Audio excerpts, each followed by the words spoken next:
Hi, it's lovely to see you today. Thanks for joining me for our reflection for today on the 2nd of December. And we've entered December, haven't we? We've made it this far.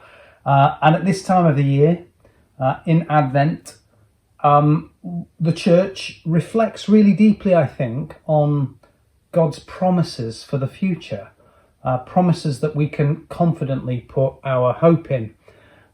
It's the time, more than any other really in the year, when we can look at the world in all its brokenness and its imperfections and say, yes, I know it looks grim outside.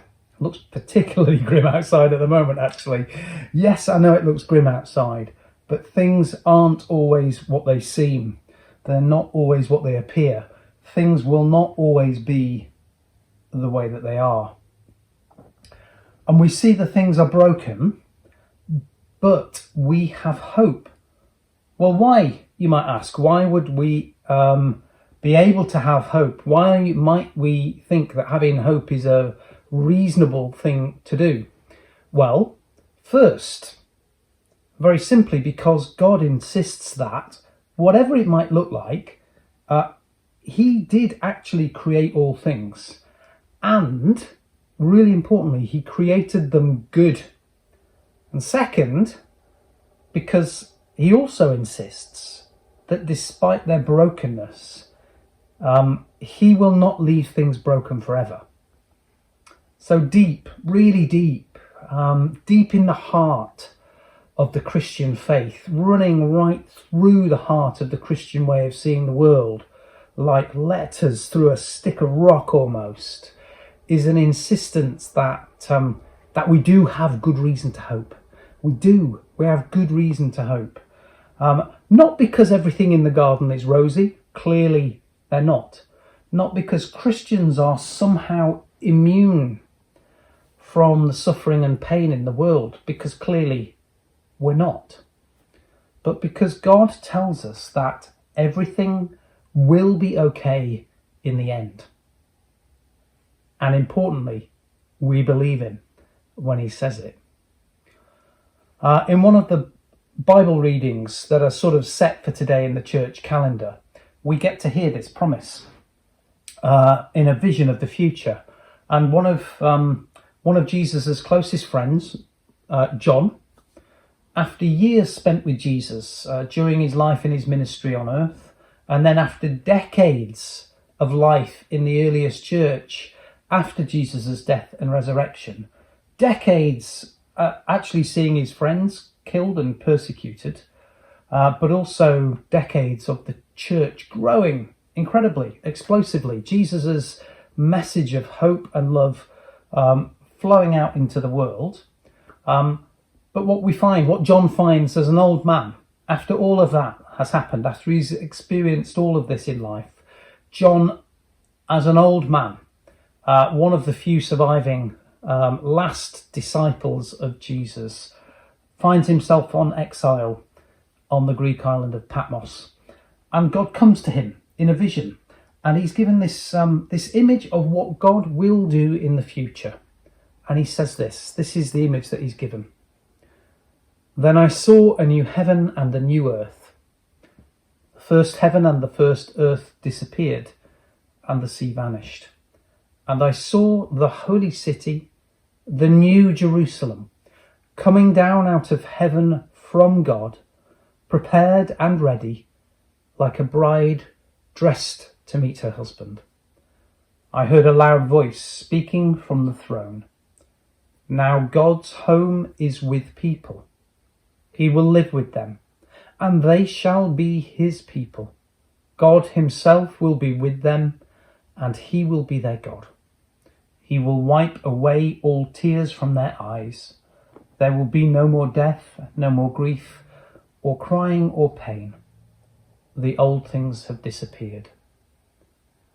Then the one who sits on the throne said, "And now I make all things new."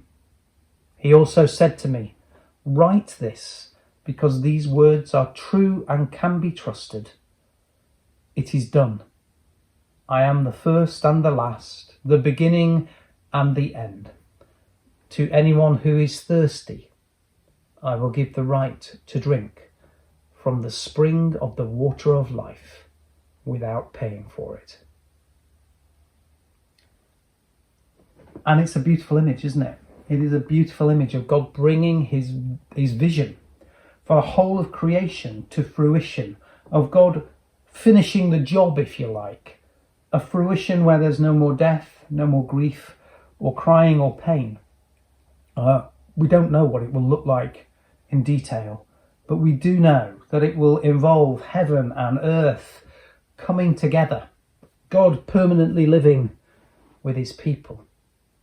And this very simply is the promise that we remember in Advent at this time of year, as we prepare to celebrate God coming into the world in the form of Jesus 2,000 years ago, God entering the world as a tiny baby, the very world that he created. We also keep in mind the end of the story. And it's a good one. It's not just a good one, it's a great one, as God returns to the world to make all things new. Now, I know there are lots of people around us at the moment who need to hear this, who need to hear that God really, really is doing a new thing, that he really will bring laughter out of tears, joy out of pain, that however bad things might be, in the end, it will be okay. It will be more than okay. It will be all that God created us for. But also, this isn't just a case of like jam tomorrow, a promise of jam tomorrow. It's not just that at some point in the future, God will come and permanently make things right. He will. But his promise to us is that in among the day-to-day joys of pain and life, he's with us now. And that even here, in the messiness of life as it is right now, he is at work doing a new thing. God says this. He says this. He's got this beautiful sentence that he said thousands of years ago to one of the ancient prophets, the prophet Isaiah. He said, "I am about to do a new thing. Now it springs forth. Do you not perceive it?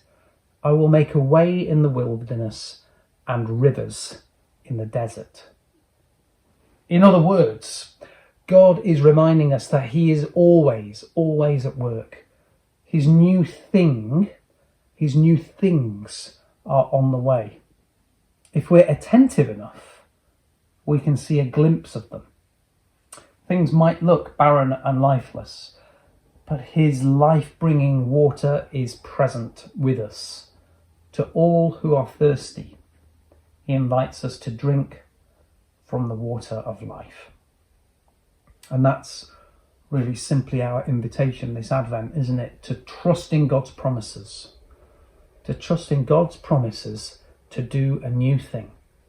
And to drink deeply and freely from the river of life that flows from Jesus himself.